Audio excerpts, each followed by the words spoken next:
안녕하세요, 대파입니다. 자, 오늘은 개인회생 중에 미납이 있을 경우 이 미납을 해결하는 대출에 대해서 알아보도록 하겠습니다. 자, 우선 개인회생을 하게 되면 매달 변제금이 나갑니다. 이 매달 변제금을 내는데 특정 이벤트가 있어서 변제금을 못 내는 경우가 있죠. 근데 그게 한 달, 두 달 쌓이고 쌓여서 미납이 두 번, 세 번 이어지는 경우가 있습니다. 이럴 때는 정말 골치가 아프죠. 이때 대출을 받는 방법에 대해 안내드리도록 하겠습니다. 자, 세 가지를 요약할 텐데요. 자, 첫 번째는 먼저 인가를 받아야 됩니다. 법원에서 채권자 집회를 하고 받는 인가를 먼저 진행을 해야 되고요.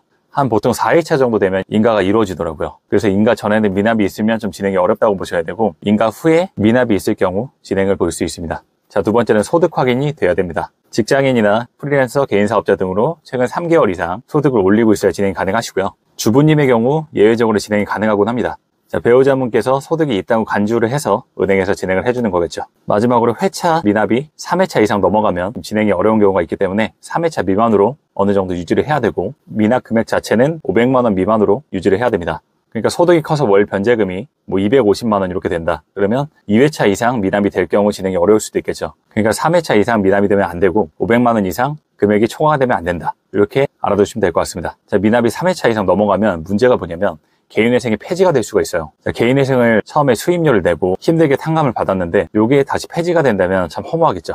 그러니까 그 전에 3회차가 넘어간다 하면 어느 정도 한번 정리를 해줘야 됩니다. 그리고 미납 대출을 받을 때는 미납 금액만 나오는 게 아니라 추가적으로 더 대출이 산출이 됩니다. 그러니까 미납 금액 초과되는 부분은 금액을 더 추가로 받을 수 있는 거죠. 계획을 잘 세우셔서 어떻게 대출을 받아야 될지 알아보시면 되고요. 개인회생 중에는 대출을 받을 방법이 상당히 많기 때문에 조금 지금 상황이 애매하다 하시면 한번 상담을 받아보는 것도 좋은 방법입니다.